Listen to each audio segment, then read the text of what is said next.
welcome to Ditch Digger CEO again. And the most fun I have with these is when I can interview somebody. Are you on, Dean? Everybody on? Because I got a blank face from somebody here. I'm on. Okay, that's the most important thing. All right. So the most fun is through these Ditch Digger CEO podcast episodes, I've interviewed some really good friends, and that's the most fun when I can interview a friend that I love so much that I know is your heart's in the game. It's the most fun. And Dean, you're one of those guys. We've grown to be good friends over the last 10 years, I guess. And your wife, great friends with my wife. You and I, great friends. And it's been one of my most blessed friendships. So I really appreciate you and who you are and everything you do. But how much fun is it when I can take a guy like you that I know has got so much to tell and such great experience when it comes to business building that I can have on this episode, on an episode. And so that's who you are. You're a leader of men and a great character of a person. So all in all, it's just gonna be a lot of fun. So we're gonna dig in and just start asking you a lot of goofy questions. And some you might say, I'm not answering that. Others you might say, I can answer that one. but we're gonna have a lot of fun. So yeah. What we like to do, Dean, is kind of tell you who you are and what you do today. But we want to go backwards too and kind of talk about what made Dean the Dean that he is today, and what kind of how were you up? What shaped your paradigm, right? How did you become a guy that likes to lead people and all the things that you do? So start out with tell us about your business. I know a lot about it, but tell our audience about what you do, Dean, and who you serve and how you serve them well. Yeah, no, thanks, Gary. And first and foremost, really excited to be here and the opportunity. I mean, the friendship that our families have forged has been great, and it started through a business connection and has gone on a real personal level. So I really appreciate that and excited to be here. Today, I'm the president of NationaLease. We are a truck leasing organization throughout the United States and Canada. Have just over 900 locations and across both areas, leasing trucks, providing financial services and maintenance services to trucks to private fleets, throughout the U.S. and Canada. I always kind of say we're kind of set up like the Ace Hardwares of the world. So our we call them members within NationaLease. They're about 140 family-run truck rental leasing organizations, and NationaLease provides them the ability as entrepreneurs to compete with the Riders and the Penske's, which is our big competition in the truck leasing world. So it's a real passion for a family-run business. It's I guess you kind of call it the American dream. I guess I've kind of always fashioned myself a little bit of the underdog, if you will, and going up and being able to compete with the big guys and provide a great level of service to our customers is what drives me every day, and providing opportunities for our members, employees, and the employees of NationaLease as well. We really take that family, that commitment to family type of service and a culture, to light here. So we've got all the advantages, we like to think, of being a big box, high volumes, locations across to serve anywhere throughout the United States and Canada. But we do that with a small business, family-run business type of mentality. And that's really kind of our go-to-market. Cool. Now, who are your target customers, Dean? And how do you differentiate from anybody else as you serve them? Yeah, so our target customer, for the most part, I say, they're a private fleet that where transportation's a necessary evil. It's not their core business. They may make steel. They might be in the food and beverage industry. You see a Walgreens truck. Our members service the Walgreens, the Mondeleses of the world. So these aren't trucking companies or transportation companies, but they want their own name on the side of the truck. But they don't want to be a trucking company. And so that's who we lease trucks to. I want to say about 40% of the private fleet trucks across the U.S. are actually leased from people like us, Ryder, Penske, and a couple of other major players, in our industry. So that's really our typical, that's our typical customer that we serve. So you're kind of like the Ace Hardware, True Value model, right, of the industry. Exactly. I think there's such a, there's a lot of value, and you have to be able to compete, on a scale, especially when you get into procurement and pricing, and acting as a big GPO for these folks is one of the core things that National Lease provides, as well as putting together that network that allows that truck to be serviced, from New York to Los Angeles and anywhere in between. But then also doing that in a way where there's a family run, ability to service a customer, that might, be able to customize a solution rather than a one size fits all. Operating a refrigerated straight truck in Miami, Florida, it's completely different than operating one in the same operation in San Francisco, California. And that level of service and knowledge of their local marketplaces, I think gives us a huge advantage. And the fact, we always say, the people who make the promises at National Lease, they're the ones who've got their name on the side of the truck, and they're the ones who are going to be there. We're not, people aren't moving up in the system and getting promoted from one place to another. Our folks take a lot of pride in that, and they're involved in their communities. So how many locations across America, Dean, are there? Over 920 today. In the U.S., it's probably closer to about 840, and then about 80 locations, I want to say, throughout Canada. And how many do you oversee from your office? So we again, kind of under the Ace Hardware type of model. People could call them franchises, you can call them dealers. Again, we call them members. So we really oversee, and we do for all those folks, I like to say, what they can't do or can't do as well for themselves. So they run their business. But they buy their tires, through us. They buy their parts through us. They buy their toilet paper through us. They buy, many of them buy their trucks through us. They also have to meet minimum standards as to be able to provide service for customers, how their shops are operated, as well as making sure one of the most important things about National Lease is reciprocal road service. So we could have a member, our mutual friend, Alan Grain. And Grain is a part of National Lease. And when Alan's trucks or his customer trucks, he's based here in Chicago, but if they're in St. Louis and break down, their customer expects that truck to be handled, right away and get back out on the road. And our member down there is required to drop what they're doing, take care of that other National Lease member's truck, get him either fixed and on the road or get him into a substitute truck so that they're out making their deliveries to their customers. And, so it's really about, it's really about small business people supporting each other so that they can compete across the board. And we manage all the national accounts. So a company like Mondelez, I want to say we've got 21 locations with them today. They signed one contract. They sign it with us at the corporate level. We then award it to each one of our members in those areas, and they operate the business as they know how. So we really try and stay out of their way and understand that they know how to operate their business in their communities. But we're here, our mantra is we're here to support them in helping them grow and compete. So you have 920 different locations that you support. Yep. And they're all kind of entrepreneurial, right? I mean, they're not just like, it's not like this is your franchise, this is the way you must do business, on and on. They're all kind of entrepreneurial. They just have to make sure they hit on the points that you want them to hit on, right? Absolutely. We take a lot of pride in the independence of our members. So we really stay out of their business, except to minimum standards. And then we really, have to prove our value for them. I mean, they don't have to buy anything from us. But, certainly, hey, if I can take, the 85,000 trucks and 65,000 trailers that we have in our system and take that to the Michelins and the Bridgestones and those folks, I better be able to negotiate, a better deal. And that's what we're really here. We're really here to serve them. Sure.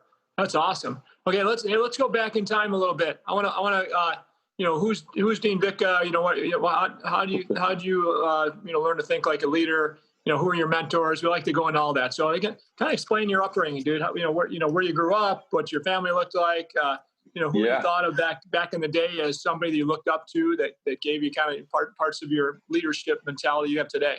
Yeah, well, I think maybe you and me have talked about this in the past, and we share a little bit of the same kind of upbringing in that I don't think there were a lot of teachers, in my past who really predicted any kind of a leadership, maybe more, maybe more some other roles than where I'm at today. But I was lucky to have, a lot of a lot of great people take an interest in me and help me guide me, along the way. So I was born in Southern California. My father was in the Marine Corps, and we ended up moving fairly quickly. And, I'll say we landed in Wheaton, Illinois in the early 1970s. And that's where I was really raised.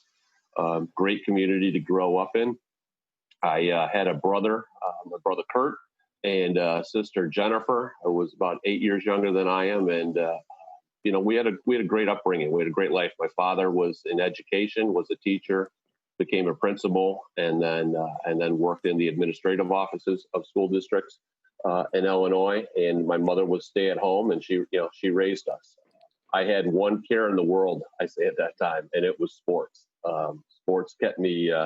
It probably kept. I would say I got my grades because I needed to be eligible on Friday night, because that's all that really mattered to me. So most of, if I think of any leadership skills and things that I take in business, that came from, I'd say from that age up through the end of high school. It all came from sports. It came from coaches and good experiences and bad experiences that I have had. But I certainly learned what it was like to be a part of a team, to be responsible to somebody. And probably the thing that drives me the most is competing. I've always had an absolute love to compete. And I think I hate losing more than I like winning. I don't know if that's always the right way to do it or things, but I mean, if I really dug into my soul and said what drives me every day, it's a fear of failure, and it's a fear of losing, and it's a hatred of what that feeling is like. And I still get it, even if I hear one of our salespeople come back and talk that we lost a 2-truck deal. It still bothers me, because I know there's somebody else out there celebrating that they just got a 2-truck deal, and I want to know what we could have done to do better and earn that business. Really, the biggest one I have to thank, my father really taught me a lot about discipline and personal responsibility. And my mother had an unwavering belief in me, and one that I don't know if my father always shared. And my mother talked my father into letting me go to college. My dad went and fought over in Vietnam for the right to go to college. I thought it was something you just kind of got. It was the next step, right? Maybe it was part of growing up in Wheaton, Illinois. He let me know that wasn't the case, but my mom went to bat for me and gave me a shot. So I remember I almost I got as low as you could go in college. My first semester, I had a 1.4, 3 C's, a D, and an F at Illinois State. I blew out. I needed a 2.2 the next semester to stay in school. They were going to kick me out. And in Dean Vicha fashion, I got a 2.2. And thank God I took a basketball class. And so I barely stayed in. And then that summer I worked building in-ground pools for a company called LaFleur Pool Company. And I'll never forget, I'm having a blank on what his first name was, but you want to talk about a guy who went to work every day from 6 a.m. till 7 p.m. I really learned the value of hard work from him. Tying rebar, hauling concrete from a street, into somebody's backyard, things of that nature. It was really tough, 70 hours a week. Really learned the value of it. And I also learned that that's not what I wanted to do for the rest of my life. So I went back to school. I had I figured out I wasn't ever going to make money playing sports, and I put my nose to the grindstone. And I don't think I ever had lower than a 3.0. After that. Hey Dean, I'll interrupt you a second. It's kind of funny. We've talked a lot about a lot of things. Never talked about the pool thing, because I worked for a guy doing in-ground pools and wheeling, wheelbarrowing concrete from the street to the backyard pool decks, right? Yeah. And that's quite a business and a lot of work, right? It's nothing easy about that. And you tip a wheelbarrow over with ready mix in the thing, you catch a little bit of hell, right? And we actually had a rule for the next couple of days until the next ready mix truck shows up. Yeah, well, number one, I still get the shakes when I hear a concrete truck coming down the street, because that, what that's like then if you poured it, because, as he would say, hey, it's game time and the concrete doesn't wait for anybody. And he'd scream that in our heads all the time. And I remember the first week I dumped 3 barrels, and And each time you dumped a barrel, that means you owed a 12-pack for the crew on Friday at the end of the day. And in college, that was a lot of money, especially at that time. So you didn't like to do it. You were certainly embarrassed by the end of it. Was it Pabst or was it Old Brew? Was it Blue Ribbon, Pabst Blue Ribbon, or was it Old Milwaukee? What did you usually buy for the guys? I was an old style guy, believe it or not. Old style, there you go. Old style. So old Chicago beer, right? Used to sneak those in at the old Comiskey Park. So that was my first beer of many to come. But tiptoeing, you're doing in-ground pools too, where you got to tiptoe around the outside of that in-ground pool with a wheelbarrow, and you dump it in that thing, man. It's really a pain in the neck to get out. You had to do that. You had to put, usually it wasn't the safest operation, right? You had a 2x4 or a 2x8 or whatever, and you had to put that there and keep your feet and go across and dump it in the middle. Man, I remember those days, and by the end of the summer, I was great at it. You find out you don't need to muscle it, right? It just, just like anything else, it's all about balance and keeping. All about balance. And you're right. Fun stuff, though. But the first week was tough, and then the next job that really shaped me, and it might have even put me in here, is I ended up driving a meat truck then for the next 4 years over breaks with the Laraco Meat Company, small family-run meat company in Broadview, Illinois, and I really learned how. I learned a lot about how the world worked, and picking up orders in the morning, going down to the market, Fulton Street Market. When it used to be a market, not what it is today. It's a place of great restaurants, and delivering to then different restaurant owners. It was an independent job. I had a bunch of cash in my pocket in the morning. I came back. I had to get my cash straight with the owner when I left, and I learned a lot about how the world worked. In the on the south and the west sides of Chicago and some of the suburbs there. So. Okay, so what type of license did you have to have, Dean? It's not like I think I was saying at 16 years old, I got my license, and my dad told him we're a farming family, and I was supposed to get my CDL or C license at the time until I was 18, and I got my C license at 16 instead. But what license did you have back then? I want to say that's probably what it was. I was driving anywhere from a refrigerated van to a 18 to 24 foot refrigerated straight truck. Uh-huh. So I got it. What would that have been? 1990, 1991. So how old were you then? You're what, 18, 19? What were you? I would have been about 20 years old. 20 years old. Okay. Cool. 20 years old. That was kind of cool to have that CDL license in your pocket, right? Kind of felt like, it's kind of special, didn't you? No, it was, it was intimidating, right at first, because I was never around, heavy equipment, that kind of stuff. I mean, I remember Tony Laraco had given me the opportunity. It was actually his son was now running it, Michael Laraco, who I'm still friends with. I still go get all my meat from those guys. And he put me in a truck for a week, gave me an Illinois Rules of the Road book, and said, figure this out. I had gotten the opportunity because his grandson was my college roommate. Okay. So anyway, so I got so he gave me a Rules of the Road. I don't know how much of this we want to share. You guys can figure it out. But, as I said, I want to stay out of trouble. But I'll share the story with you, Gary, and we'll decide how much we want to put on the air.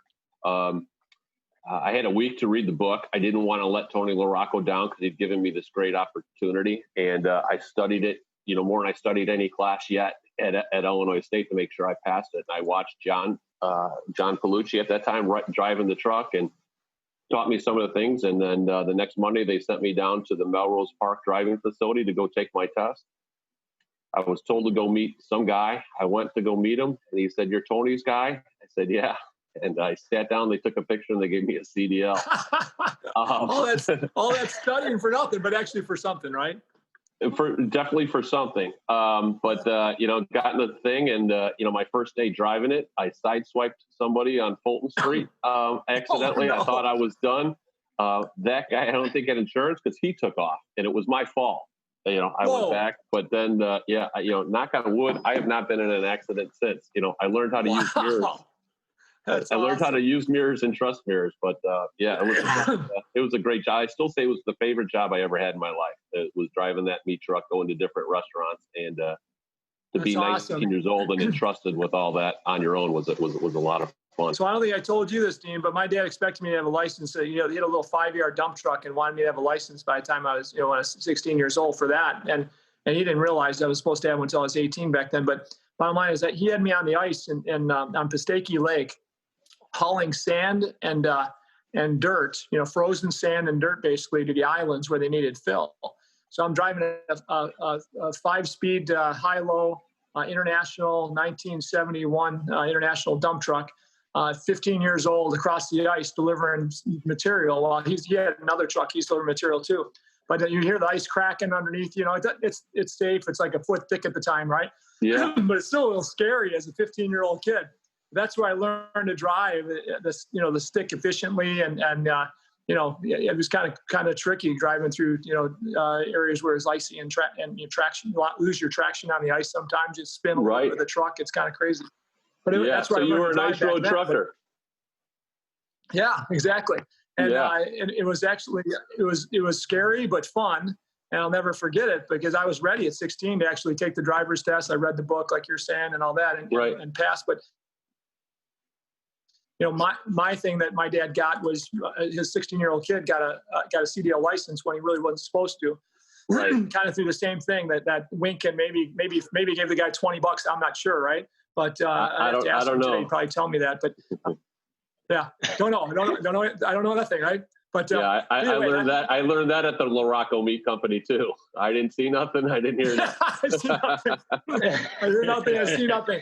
But anyway, you think about that. You think about that, Dean. Though, so you and I both worked in the fields that we serve as leading in nowadays, right? And it's a blessing to be able to do that because it's easy for us to talk about trucks on the job, talk about equipment on the job, talk about how the job gets done. Hey man, can I drive you? I'll go on the job. Can I operate that piece of equipment? Can I jump on that truck? And your team members really respect the fact that you've been there and done it. And so again, a lot of people don't have the opportunity as leaders to actually dig in and be on the team. You've done it before. It's kind of cool. It's a lot of fun. I think it gives a great perspective. I always say at the end of the day, I know what it's like to be on the side of the road with a truck full of meat broken down in a bad neighborhood in a pocket full of cash.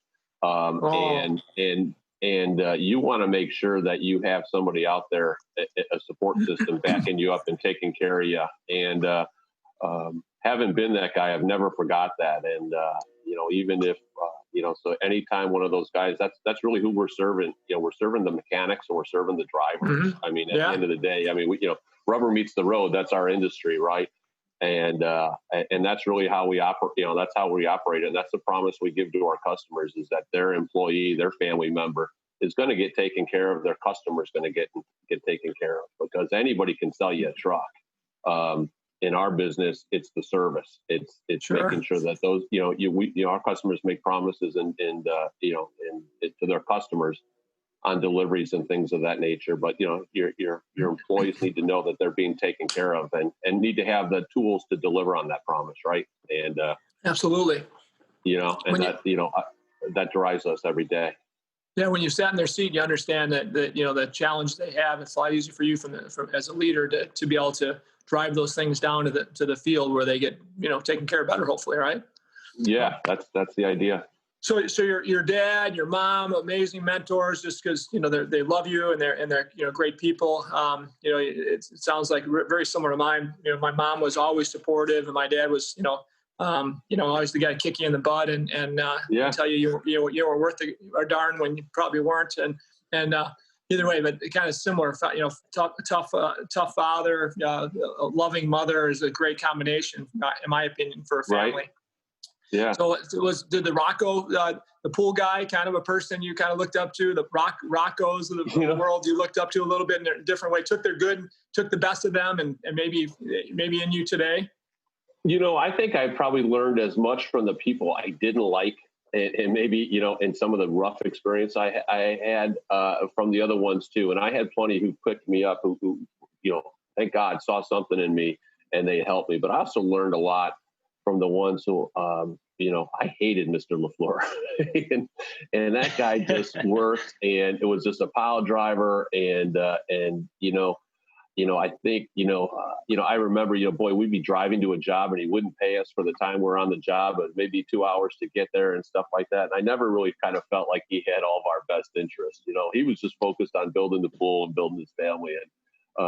but I learned how to persevere. I didn't quit. My father wouldn't let me quit, but I didn't quit, and we went through it. I think my biggest basketball experience was, a negative experience where I really was on a different side from the coach, and I learned at that time, well, he was still going to be the one that decides who's going to play, and I fought him. I didn't quit, but I fought him all year. But I'm 52 years old. I still regret, the year I was 17, and I thought I should have been playing a lot more than I was. But it taught me how to, something that I use in, that's really helped, I think, in my career. I would say, it really taught me how to outlast people. And I think sometimes people make a decision and they leave, and they may have a bad boss. And there's a lot on LinkedIn about who your boss is and who it's not. I think one thing that maybe we miss is the perseverance, in this time, and the value of saying, I've had a couple times where some bosses came in and I didn't really like who my next boss was going to be.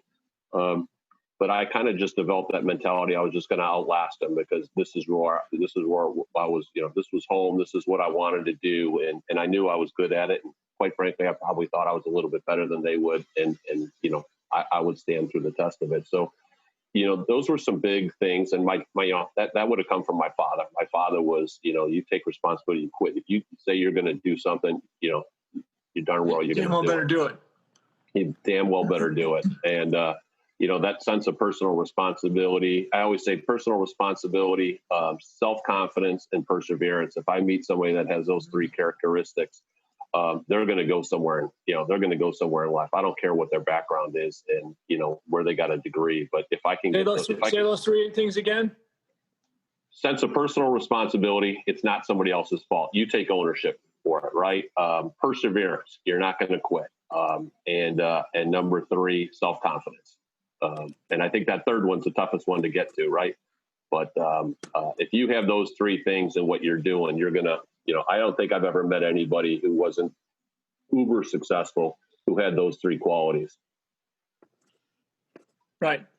I'll agree. Yeah, no doubt. I mean, that's, and to have all three, it takes time sometimes, right? To have the confidence that you can compete, or you can get things done, and you can actually lead, right? You have to have some success. Can't be all failure. You got to have some success, right? To have that self-confidence takes time sometimes. Hey, sometimes, you got to fake it till you make it, right? And, and sometimes I don't, I still don't today, right? Sometimes I walk into the office and we go through and we develop a strategy and we say whatever, or a problem presents itself, and you want to, you certainly want to lead with self-confidence. And then sometimes you go into your office and you shut the door and you go, oh boy, I hope I got that one right. Or I don't know if I did. And that's, but that's when the mentors come back into play, right? That's when, especially how we met, I can call a Gary Rabine or call somebody who's in that same role, understands that position, and say, hey, I got a problem. And I don't know exactly how to deal with it. And, and those mentors that you have, you need to keep those lines of communication open. And how about your responsibility? Seems like an easy thing, but boy, it's those people you see that when things go wrong, they're standing up and saying, my bad. And then you see people around them that might be the biggest problems, not themselves, but they're coming and say, I got my bad, my fault. I'm responsible for this, right? Yeah. When people do that, they don't understand the value they create for a leader to be able to have another leader in their team, or somebody on the team that's on their way to leadership would say that takes responsibility for something that really, was not all their fault. But boy, they cared, and they said, I got this, we're going to fix it. And man, that's a person you say, I want that person on my team forever, right? Yeah. Responsibility seems like an easy thing, but it's really not. I mean, I look at so many leaders at the highest levels. I even look at, the last couple presidents we've had in our country. And, we don't have to get political, but both presidents we've had in the last three terms, my opinion, they're smart guys, right? But they seem to take the credit for everything that's good, they think is good. And then they seem to push off when there's bad things that happen. It's not them, right? And again, so it's amazing that in our country, we elect people that, and again, I don't have to tell you who, but one person I respect is, overall, that the results, and another person not, but overall, it doesn't matter. Both of them were I guys, not we guys, right? But me guys, I guys, whatever you want to say. And they would take credit for good things, and they would not take credit for things that went wrong. And I just don't see that as leadership. And I don't get how that at the highest levels of leadership, sometimes we have this where you don't see that responsible leader that takes one for his team because he knows he's leading the team, so he should, right? Or gives the credit to his team when things go well because they probably had most of the results were in their hands, right? Most of the success was because of them, right? And great leadership is that, in my opinion, and we don't see enough of it. But when you do see it, holy cow, right? Man, I want that person on my team forever, right? Boy, you see it, you know it, right? And I couldn't agree with you more on some of the leadership, at least, from the, not getting political, but from the political view of the country. And I've got, hours of what my theories are on for that and things of that nature. But, when you have that kind of a special leader and I think, we have a lot of them in the business community and in places of that nature that get up and say, hey, yeah, it comes, we had, there used to be a guy, right? It was Harry S. Truman, right? The buck stops here. That's it. You got to take that mentality. And if you're going to lead your organization, that's the one you got to have. Now you got to have processes and things in place to hold people accountable. Sure. But if something failed, the team failed. It's, we win like a team, we lose like a team. And it's our job as leaders to find the right processes. And we're not going to be right all the time. Can't even tell you how many times I'm wrong every day.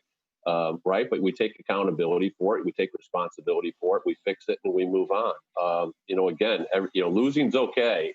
You should never be satisfied with it. And I don't want to say it's okay, but you lose, you eat it and you move on and you do fail it fast.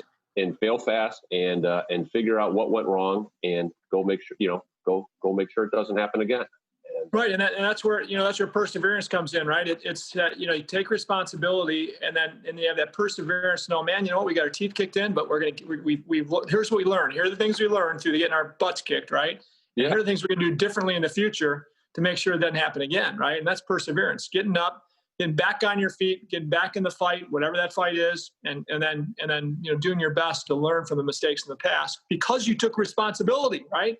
If you don't take responsibility, you don't learn. I mean, I'm guilty of this as much as anybody, right? Once, come on, I didn't do anything wrong. It's exactly how to do it all over again, right? And then you think about it. And, when you have a great spouse or a great friend that holds you accountable, they get you thinking like, oh man, maybe I trust that friend, that spouse. And they said that I did that.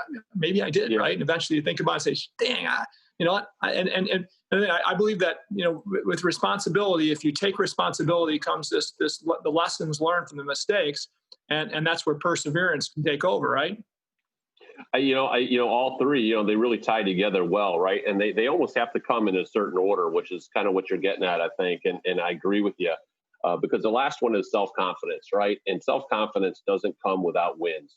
You can fake it, and I can. And some people have said, some people in my family, my sister, right? She'll say, "Boy, you've always had the self-confidence that I've done it." I said, "Jen, I've been lying and faking it for years." I said, I'm 52 years old now. I said, you know what? I think I do have a little bit now, but it came from wins. And it was usually little wins that you build up on top of each other. And then you find out, it's one of the great things about experiences is, you a lot of times now there's not as many things, not counting COVID, right? But there's not a lot of things that I haven't seen yet before. I've been through ups and downs. I've been through recessions. I've been through, bull markets and, in great times and bad times. And we're in a real cyclical industry in transportation. So, so you learn how to handle those things and you see something. And once you have these wins, and they have to be real wins, right? So you really have to have taken personal responsibility. You really have to have fought through it because, when you got credit for something and you didn't do anything, you just kind of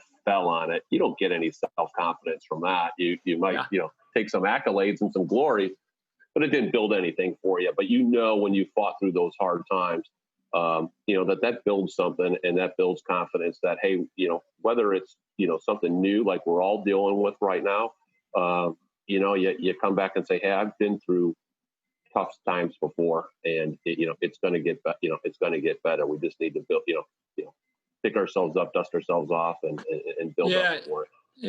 I think as we go through these experiences of life, hopefully we gain some wisdom, right? And that wisdom, hopefully, in our past experience, gives us that self-confidence to know that, when we make decisions, we're gonna hopefully weigh out our past experience with other people's experience and make the decision has the best odds of success, right? Right. And if we can do that more often because of our wisdom over the course of our lives, that's a good thing. And I think that's the most important thing. As we make mistakes, you chalk one up for that mistake and say, okay, what are the lessons we learned? And then in those lessons, the next decision you make based on that similar situation is going to be a lot better, right? Yeah. And that's where self-confidence comes in. And if you know that you're out for the best interest of the team, you know that you're going to take responsibility for mess ups, for screw ups, right? You know that you're not going to take all the credit for the wins. Man, that comes across as self-confidence from anybody around you, right? Some people that don't get it might say, dang, that guy lost. He got his butt kicked again, right? But people around that are close know it's the team. Members of the team, together with that leader had a failure, right? And the leader takes responsibility. But then, so the people closest to that person say, no, that person, I'd run through a wall for that person, right? Compared to the other type of person that that once in a while we run across. Unfortunately, we'll have very, very very tough odds they become a true leader, right? So again, I love those 3 values. Right? I mean, what do you call them? Values or actions or whatever, man. I love it. It's perfect. Yeah. It's just, hey, if I did anything, the 3 elements of success, right? I've yet to meet the person that I thought had those 3 things that wasn't successful. And if I'm interviewing somebody or looking for somebody to be on my team, boy, I'm really looking for those things. And if somebody's got, at the very least, they've got the sense of personal responsibility, we can build, we can really, and that's one of our jobs as leaders too, right? Is to build those people. So you're not going to go hire all those people everywhere, right? But it's your job to help develop those things. And, I think, and then to your point, right? If people see that, hey, especially in this day and age, telling somebody, hey, this is your job, be happy with it, doesn't work. We've progressed past that as people, which is great. So they've got to want to run through a wall for you. And my greatest business mentor is still the owner of the still my boss, the CEO, Doug Clark, and built numerous companies, 76 years old, and has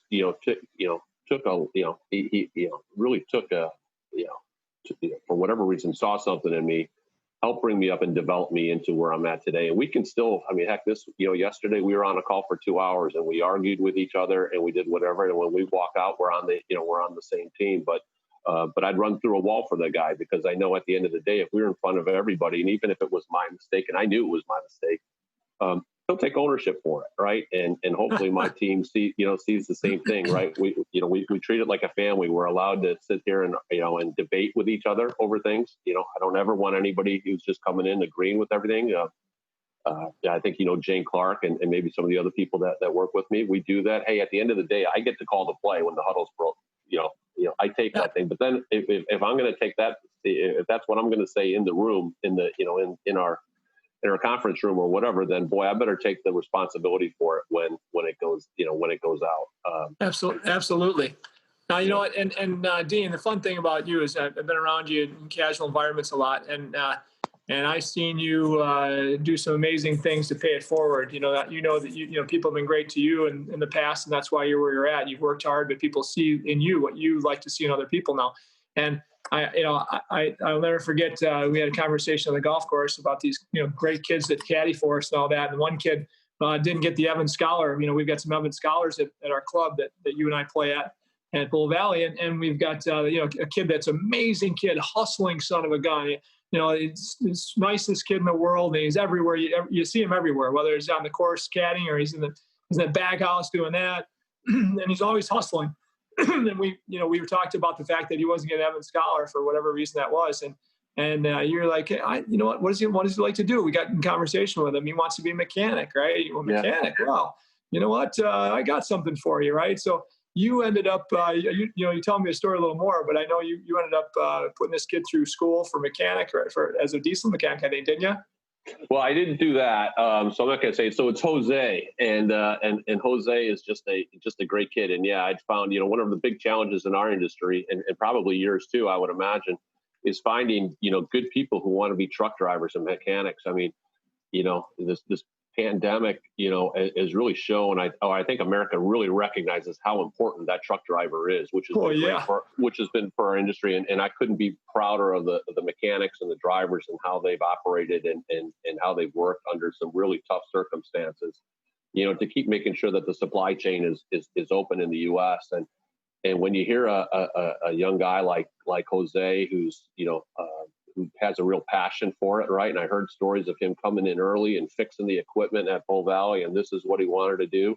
I didn't get him through anything, but it's kind of, the reason we all try, we try, have, cast as much of a, connect with as many people, I guess, as you can, to open up the opportunities. I just saw a great kid that had a desire to be a mechanic that, boy, I would love for him to be on our team someday. And, I was aware of a scholarship that was available. I was aware of a school. And so I was, I really just introduced him to other people, and he made it happen. So he is in his second year as a scholarship recipient of the TRALA, Truck Rental Leasing Association Industry Scholarship that I'm lucky to sit on the board of, and is doing great at UTI, United Technical Institute, I think, in Lisle, and by all means is doing great. But he's earning it. We just connected sometime, just like I was lucky to meet up with some people at some point in life who gave me opportunities that, So hey, Rob, are you there still? I am. Okay, Rob, did you hear that? This guy, won't take credit for great things, and I was next to him when he took an interest in this kid. Like, he talked about people taking interest in him, how he took an interest in this young man and guided him. Yes, this kid's a hardworking kid, and Dean's going to be blessed to have him on his team for sure, right?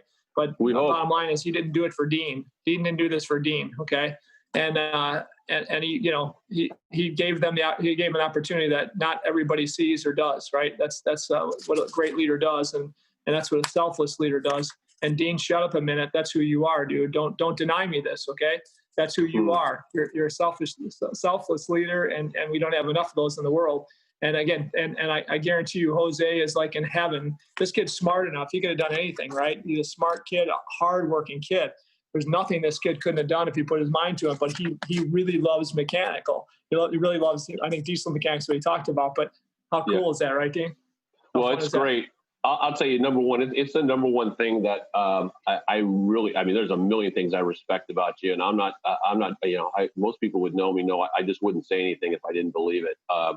But what you've done and how you put your money and your time, which is, even more important, and your energy around programs that help mentor and lift people up and give people opportunities is just something I really admire in you. So, meeting folks like you and just being a part of something you were trying to build, especially true mentors, which we did a lot of great stuff there under your leadership, and Quentin James, there, and I was just to be a part of it. But, a lot of these things that we did was because you introduced me to somebody, and you had a passion that I remember when you first, invited me to something, and I just was able to make it from the airport. And it was right around when you were kicking off True Mentors. And it was just something that really hit home for me. So, I wasn't doing half as much of that as I do today. And it was something that was spurred by you, Gary. So, we've had debates and we do those things, but we share a real passion for that. And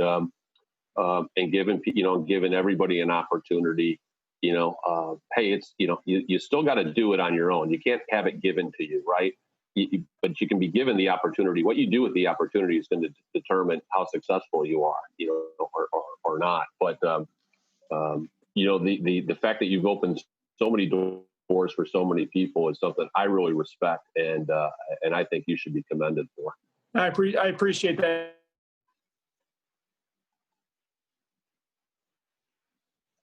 I second that, Dean. It's true. It's true.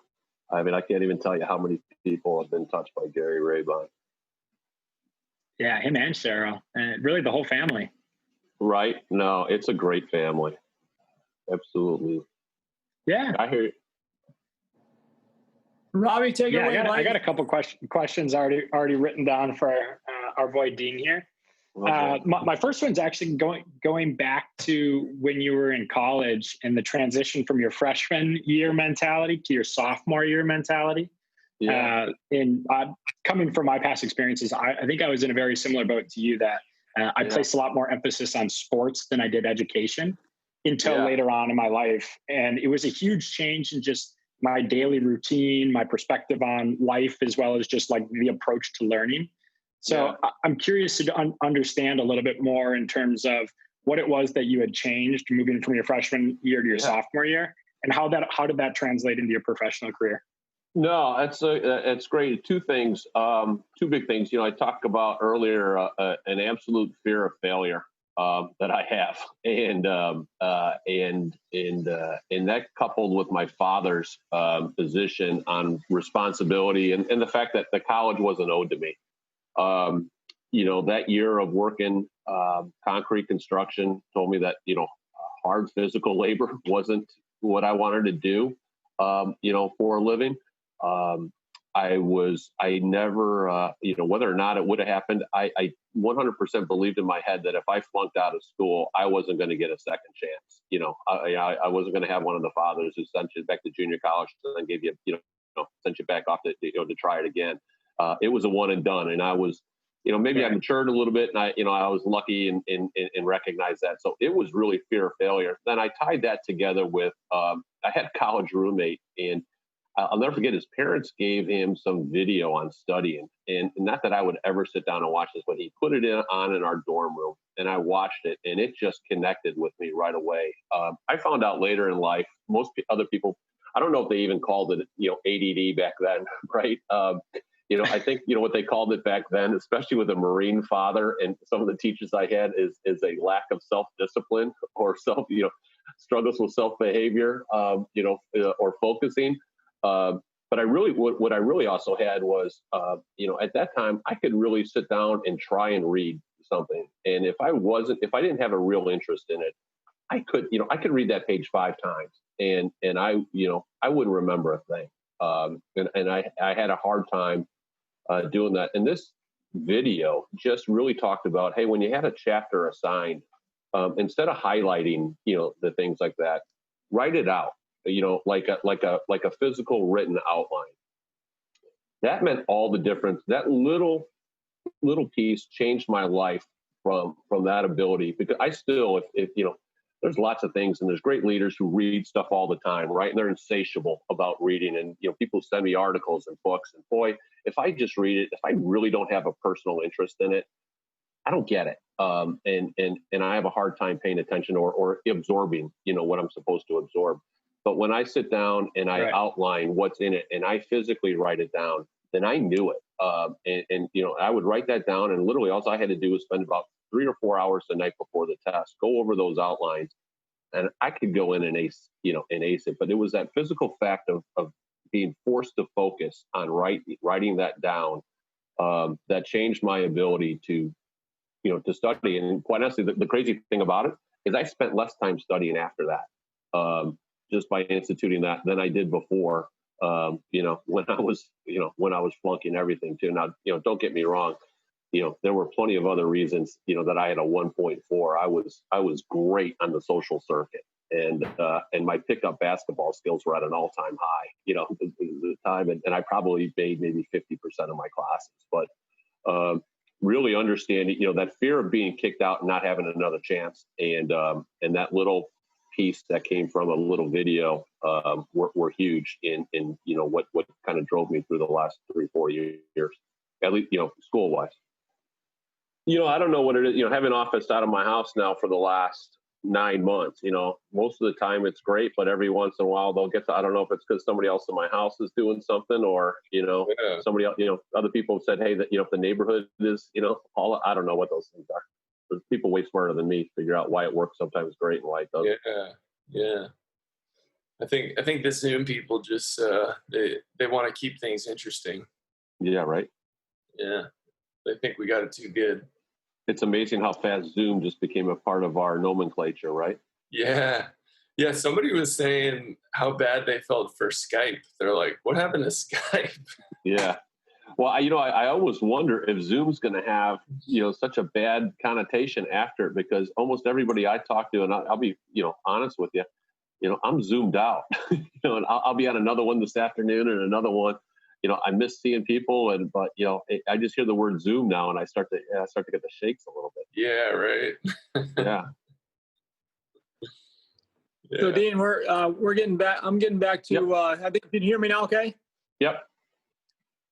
I'm actually pushing back to get everything back to work here. In our offices and pushing Austin and our team leaders to get people back to work where they can. I mean, you have some people that can't get back to work because they got kids at home still because school's out, right? Yep. And so we have our challenges, but we're going to be as compassionate as possible with those challenges. But, we want people back face to face and, social distance where they need to and all the right.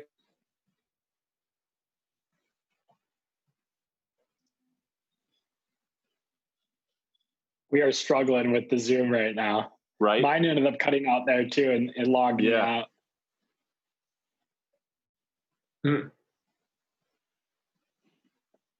I finish answering your question for you, Robbie, while we wait for him? Yeah, that'd be awesome. I was very intrigued. I was bummed that it had cut out right when you were in the middle of it. Oh. I'm sorry about this, guys. No worries. So anyway, so my goal is to get, mine and Austin's goal is to get people back to work face to face as much as possible, with all the right precautions and everything else, because we're confident that we're losing some of the culture that we've worked so hard to build with all this stuff. Yeah. I couldn't agree. I'm really in the same boat, Gary. I think, I'm really proud of the company. We really did great. Obviously the shops are open, across, but we shut down the corporate office, right around March 17th, March 18th, when everything hit. We were looking to reopen to some degree, about a month or two ago. And then everything kind of, for those who wanted to volunteer to come back and things of that nature.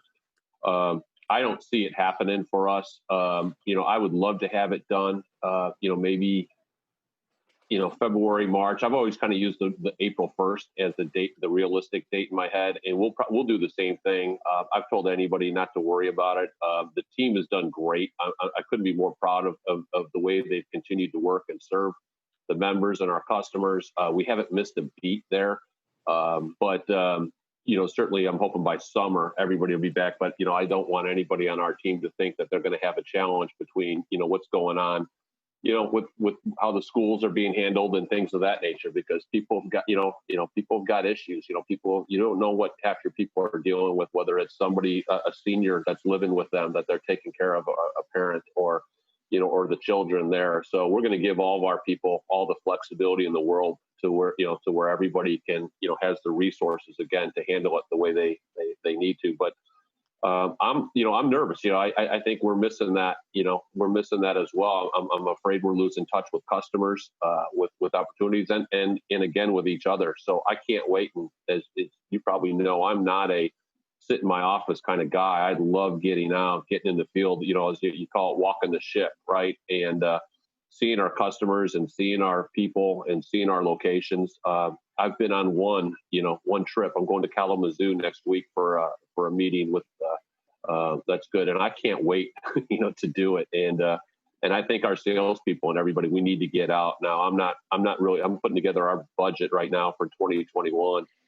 I don't see that happening really until April, but boy, we need to do it as soon as it's safe and humanly possible. I'd probably go out sooner than anybody else. We've actually had a couple of meetings where our customers wanted us to come and then they canceled it, either because there were regulations in their area or what have you. But we need to get back, as I always say too, right? I think you and me agree on this.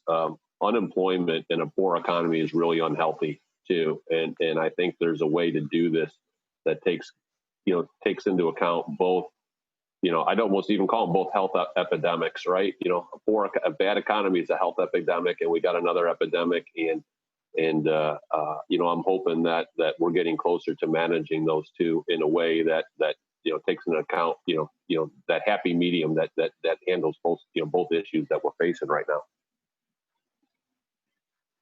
And we lost. Yeah, absolutely. Yeah, I think we may have lost him too. But going on that note, while you're prepping for 2021, how are you looking at that forecast and budget? What types of macroeconomic factors are you really accounting for while you're building that out? Yeah, well, to properly answer that, I'll tell you a little bit about what we did when this hit. We really took, we took two different mindsets or focuses. We certainly focused on the survival of the business and the viability of the business over this time period that we're in right now. Like I say, I've always kind of had the idea of April 1st, of second quarter when we really get back to it. So we really skinnied up the company. We did the right things that we had to do, cutting expenses, obviously travel ban, things of that nature. To the point that there's real well. We'll end up doing pretty well, for 2020. But we also decided to really spend some time investing in strategic initiatives and trying to figure out what our opportunity was, and that was the mindset we wanted to have. What's the opportunity that's in this for us? When we come out of COVID. What's NationaLease's place in the world, and what's the opportunity for us? And we really, worked on a couple strategic initiatives, a lot from a digital technology capability standpoint, that we're ready to roll out, and we'll be rolling out in the next couple of months. That we were able to put a lot of time and effort into that I think are going to be, places that position us to really grow when this, when the time comes, which I think is coming pretty soon. Truck orders, if you follow those things like I do, and the truck rental market is through the roof right now. Now a lot of that stuff will slow down after Christmas, but we're really doing. So those signs that I look at as to when the economy is going to come back are really starting to come into place. Now, I think the next quarter is going to be one that we're going to have to survive through. But I think April 1st, really, I'm hoping that things will come to thrive, and we've spent a lot of time preparing ourselves for that time. And then, in our world, looking down the road for the next big, the next big change, and what our, the next big influencer, which for us is really, the electric truck, different types of energy, and some other government regulations around environmental pieces that are going to really affect our industry, and how a truck is made, what it's powered by, and how it's maintained. And so we're really spending a lot of time on those initiatives right now, and preparing ourselves for, quote unquote, life after COVID. Right. Yeah, that was actually a perfect answer. My follow-up question was going to be just around like the systematic changes that you'll have to make moving forward, but ultimately maybe for the better, to make your business better off in the long term. But it sounds like that's electric vehicles as well as like a digital landscape. Is that really what the two biggest trends that you're seeing from the buyer side of the market in terms of their appetite for aligning together?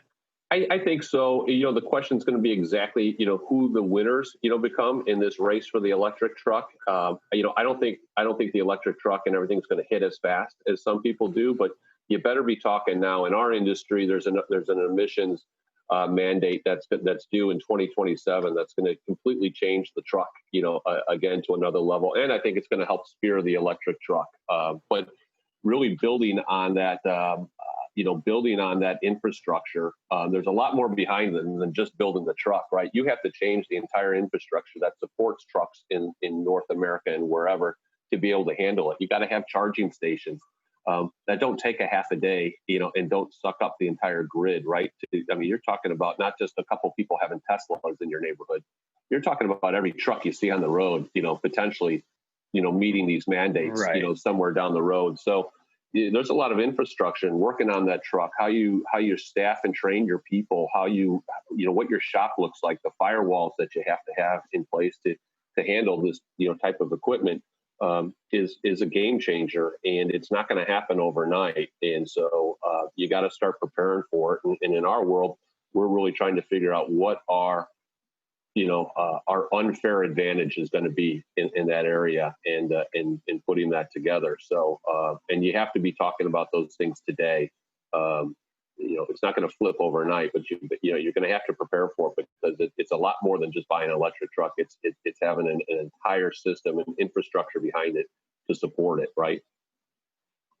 Right. Yeah, and on a national scale, that is no joke. And I'm sure that you've seen this topic come up consistently, but along the exact same lines, I guess I'm curious to understand your thoughts around the autonomy mixed with the electric vehicles, specifically electric trucks. Yeah.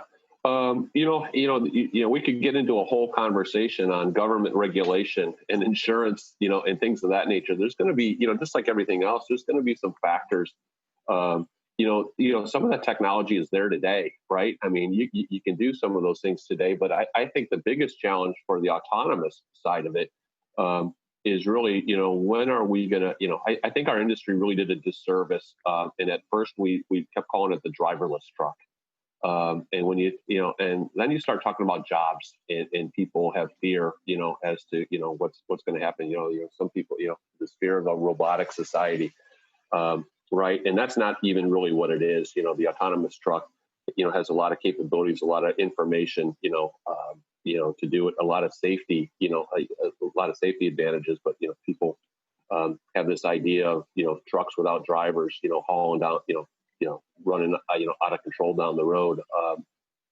So I think we're going to have to do a lot of work on that, and having everybody feel comfortable, with what that looks like, before the autonomous truck comes, on the road. But certainly we're also talking about that. We have a big driver shortage in everything too, and things of that nature. We've got different insurance challenges that certainly can help, and we've got a world where our industry has really got some challenges getting the insurance coverages that we need at affordable prices, to continue to operate trucks on the road, because they do have accidents, things do happen. So I think they're both kind of coming. I think the technologies are hand in hand. I'm not on the forefront. I'm a lot like you guys trying to learn it. I've got some meetings next week, around this stuff and hearing what the technologies are. The biggest challenge for us is who's going to win, who's going to come out of it, and partnering with those right folks and then timing it, for those kind of issues. But I think the autonomous piece is really going to be a challenge, and that's going to be one that's going to be, handled more in the government arena, because the technology's there, and it's going to be there, shortly. When are we going to allow it on the roads is my biggest question.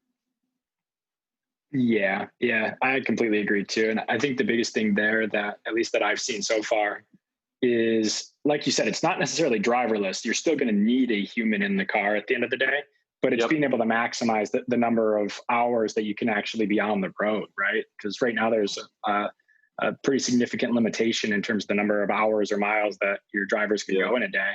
So maybe that's the lift, and maybe it just provides more efficiency in the supply chain. It's definitely the lift. It's going to be the efficiency, and it's going to be the safety. I mean, if there's really a huge reason to do that and make that kind of an investment, it's around safety. What's the safest, most cost-effective way to run your operation, and that's one thing I think everybody aspires to. Nobody's looking to take people out of work. It's one of the things it's one of the things that drives the economy, right? People need to be working, and but people, I think, need to, I would tell my kids or kids there, you need to be, you need to try and have as much flexibility and adaptability, because technology changes so fast that the job you may think you're doing may become obsolete, in a couple of years. Before there's going to be another job, and we talk about this thing, but we just came off pre-COVID, maybe depending on who you believe, the best employment numbers, this country's ever seen. We've taken on a lot of technology, a lot of automation, but boy, everybody who wanted to work for the most part was working. And so I think those things have to happen, but I think people need to have a mindset of adaptability that, you're not going to go do the same job for 30 years like maybe my father did, in some worlds, and, making yourself as flexible and adaptable as you can, having that kind of a liberal arts mindset, is going to be really valuable over the next generation. Right. Yeah. And I think that goes right back to what you were saying, ironically, in that transition from your freshman to sophomore year. It's learning how can you more effectively learn in the shortest period of time possible, with the best return on that investment of what you're studying, right? Yeah, it's I think it comes into, like, another saying my father used to say, right? A man must know his limitations. My dad said that to me. I can't tell you how many times. I don't know where he got it from, but it's true. And you play. I tell my children, we play to our strengths, and we try and we try and build up build our weaknesses. But boy, you really better know who you are, and that's one thing that, you know, you learn over time or whatever. And that's probably the biggest thing. You know, I probably learned, you know, I learned a lot about myself. I don't think I was absolutely, you know, medically diagnosed with ADD until I was in my early 40s. And it was a powerful statement to then, because then I could really figure out who I was, why I thought the way I did, you know, and manage those things. And not only just manage them, but make them you know, something that could be debilitating, make it into one of my greatest strengths. And if you understand it, and if you understand what they are, and you learn how to manage it and take advantage of you know, that's a really powerful position. And that's when your self-confidence, really Right. starts to take off. Right. Right. Yeah. So it's a competitive advantage. It's almost like cheating. It really is. It really is. I was really lucky to do it. I ended up having a coach, and I'm a big believer in that, mentors, personal coaches, people that hold you accountable and that can teach you those things, whether they're in your family, it's a professional relationship you have. Those are really important. Those are really important things. And I had somebody who really taught me, hey, this isn't something that's debilitating. This is, call it a superpower or whatever. You've got an opportunity to use this, but you got to figure out how to manage it and use it for goodness, not badness, right? Yeah, exactly. Well, just to basically shift gears for a minute here, and then I think we're running a little bit short on time, and I want to be respectful of your time. Yeah. I'm curious. You had talked about the 3 traits that you look for in potential hires. So along that same line, I'm interested in understanding a bit more about the culture and how you went through actually implementing that, and then making sure that you're holding the team accountable to it. Yeah, no, that's a good question. A lot of these things, I think sometimes, at least for me, just kind of happened organically. I'd love to say, hey, I had a 5-10 year plan. I've got all these written processes, but that's those were never my strengths. I was a sales, I grew up through the sales ranks, in the industry, building on relationships, and having mutually beneficial relationships was something that I really focused on. And if you had those win-win type of operations, then the business was going to grow. Right. So it's something that I just kind of, kind of grew into.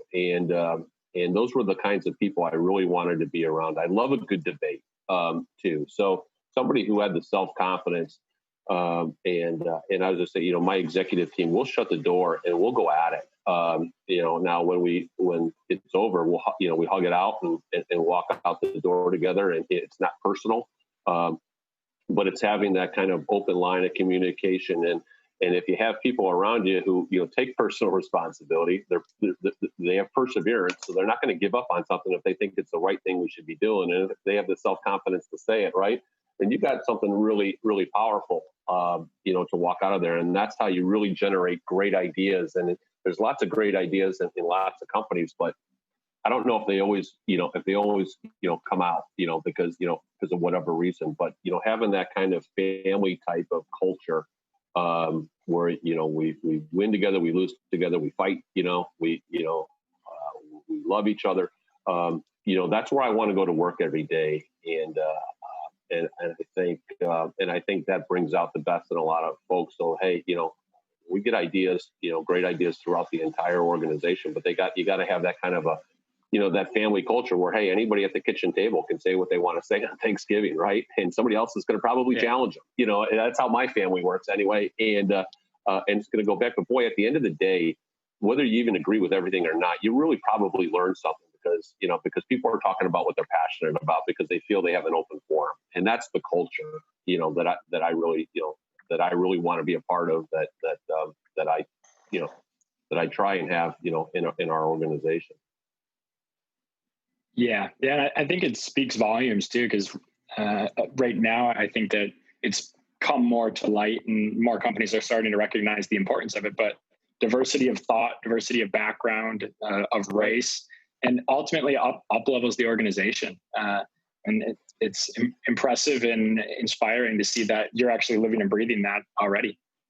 It's great. I mean, and hey, if you don't have it, you're going to lose. you're going to be up because it's, the diversity across, the world, which, in a lot of, 2020 has been a challenge, but there's been some great things that have come out of it too, and recognizing that, but then also, recognizing everybody we serve is, it all, we all look the same, we're the same. Most people want the same thing, right? They want a better life for themselves and for their family and for their children, and that's something that we all share, no matter where we came from. And if you just kind of go through that and recognize that. Hey, there's no way you're going to have the answers for everything, and somebody else's life experience in the, from the diversity that they brings a whole other way of thought. At the end of the day, you meld all that kind of stuff together, and if you have somebody kind of representing all the different areas, on your team, there's not a lot you're going to miss, right? Then it's just your job as a leader to pick the right idea and pick the right one to work on. Unfortunately, you can't work on them all, right? But the more you have to choose from, gives you, hopefully you pick the right ones to focus on and implement. Right. And I think it ties right back into your business's number one really competitive advantage or focus is the serviceability and the ability to actually solve your customers' pain points and provide that level of support that they're looking for. And because you have these diverse backgrounds all coming together, you're ultimately able to solve those more effectively, right? That's a huge part of our culture. I mean, our tagline, which has been it, forever. So the company's 77, going on its 77th year right now, founded here in Chicago, national connections, local ownership. And that's our tagline. And I'm not usually a big fan of those things, but that one stuck with me. And quite honestly, we've left it alone, since I've been here, which is 2006, with the company. But that's it. It's having those connections, being able to take care of and help our customers fulfill the promise to their customers by being able to support them from coast to coast, but also doing it with that highest level of service that I think you can only get with a family-run type of business, that has family values and people who know the nuances and can customize a solution in their local area, in the areas that they service, and that are also invested in those places. I mean, our members are, they're community leaders. They're involved in charity. They're involved in, the economy, and they have a real passion for making where they are, or the towns that they're in as great as they can. So they're invested in it, and that's a real tough thing. I've worked for 3 companies in my life. One, a Wall Street run, big box company, great company, learned a lot from them. But boy, the one thing that I think we've got, or this kind of area, or like even I go back to the Ace Hardware, right? Ace Hardware is that high level of service that you get from a family run entrepreneurial mindset kind of business. And our ability to tie those 2 things together, the purchasing power, the connections, the ability to handle somebody over multiple locations with that family type of service is a tough combination to beat. Yeah. National connections and local ownership. I like that. Yeah. It makes sense why that stayed around as long as it has. It's so universal. Right. Boy, I remember there was a time where some folks in our marketing department, right around probably like 2008, wanted to change it. And quite honestly, there was, myself, and I remember I was a national sales representative at the time, and another guy really kind of led a fight against it and said, no, this is it. When I go sit in front of a customer and tell our story, this is it. Unless you can come up with something that explains who we are better than that, and I haven't been able to think of it in 14 years, then that's who we are, and we want to celebrate that. Yeah, if you could summarize the positioning of your business and actually execute on that in 4 words, it's pretty tough to beat. Yeah, right. Got to make it. Got to have that elevator speech, right? Got to make something quick that resonates, pretty fast, because we all have attention. Most of us have some kind of attention disorder, right? Yeah, big time. You might only get about two stories in an elevator with that one, but that's all you need. Well, the idea is to get somebody interested so that they want to spend some more time with you, right? And then you can really tell your story. And then at the end of the day, it's about execution. It's we didn't get here. We haven't been here for 77 years because these family businesses out there, that are part of the NationaLease system aren't out there providing a great service, to our customers and at the end of the day, our customers. It's proven effective, and I think that's one thing that's not going to change. Absolutely. Well, Dean, it's been an absolute pleasure. We're beyond blessed to have you on, and I'm sure if Gary were here, he'd be sharing the same and then some. Yeah. But we usually like to end episodes with like takeaways for our listeners. So yeah. I have 4 takeaways today. So I'll run through them quick and be curious just to get your thoughts on it after, and then we can part ways. So the first one actually was from the beginning of our conversation, and I really liked it, and I think that it's important for all of us to keep top of mind is that you're a product of the people that are the 5 people that you spend the most time with, or ultimately you're surrounded by those 5 individuals. Yeah. And so like the asterisk that I like to have on the back end of that is choose those wisely, both professionally, personally. Ultimately, those are the individuals that shape your reality and the perceptions that you have on the world. So make sure that you're very intentional in the way that you approach that. Yeah. The second one that I have is something that I took away from I'm going to use the mantra of don't tip the barrel that you had mentioned early on in your career. Yeah. And really the takeaway that I have for that is that mistakes are always going to happen. But it's more importantly how you respond to those mistakes and continue moving forward as a team. So I think the underlying message that I took away from that was obviously it was a 12-pack of beer that you'd have to buy for that Friday for your team. But it's that you made a mistake and there's no one driving you into the ground for that mistake. It's still coming together at the end of the day and really understanding that moving forward, you're still one team with one goal.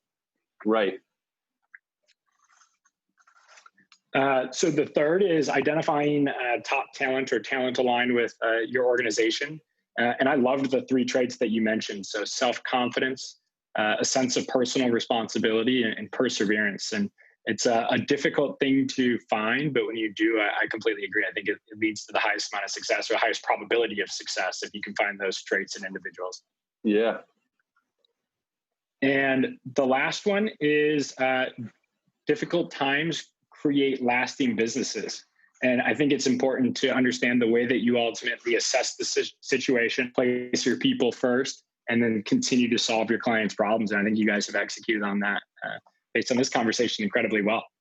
Yeah, well, no, that's great. So I'm glad you actually were able to come up with 4 things of value from today, but they're ones, and so I'm glad we got it out because they are important to me. I mean, that product of 5 people, if I look at the times and the times in my life, and I was doing really well, and I was doing all the right things, I look at the 5 people I was spending my most time with, and they were there. When I look at the times I might have been falling off that thing and who I was hanging out with, I didn't do either one of them alone, right? I'll put it that way. But that's really important. And if you can kind of put together an organization with all the kind of people, so everybody in your organization is working with 5 people who are really good people, boy, everybody's going to continue to lift each other up. So I think that's really important. The one piece I'll bring out, you said, called it "Don't tip the barrel," right? There's one piece that, and I don't know why I get frustrated with this.Maybe it's the old athlete in me. I always, keep hearing these things. You see them on LinkedIn, right? That there's no such thing as failure, and you always learn something, and I always disagree with that. And maybe a lot of folks disagree with me on it because I think there is failure, but failure doesn't mean death. As long as you're going to fail, you're going to lose, but you can't accept it, and you can't like it, and it's not okay. Now, what you do with it is going to, the only thing that really matters is what you're going to do next. And maybe it's just driving me, maybe it's a little harsh, but I think there is failure. I think there is losing. I don't think they should be accepted, and you're going to move on. Can you make something positive out of it? Can you say, hey, that ended up being something good? Not so much the loss that actually made it much better. It's what you did after the loss that made it better. And give yourself credit for that. But mistakes happen, right? don't make them over and over again. Certainly don't make the same one twice. That's a big thing. Your ID and top talent, I mean, certainly, and the self-confidence, responsibility, perseverance, boy, try and teach it to my kids. I've got 2 kids. My daughter, Riley, she's certainly stronger. She has a tremendous amount of personal responsibility, tremendous amount of perseverance. And as she's starting her career, she's working her way to that self-confidence, where she's comfortable, she's very self-confident. But she always had that responsibility side of it, but the self-confidence part, while she was growing up was something she worked into. My son was the exact opposite, right? He had all the perseverance and the self-confidence in the world, but he's really struggled with that personal responsibility, and he'll laugh, if he hears me say this, because we're still working on that with him, but they're all there. But boy, if you get those people and you tie that and you make the 5 people you have those 3 things too, boy. Some of the stuff really goes together. And then when you get into difficult times, right?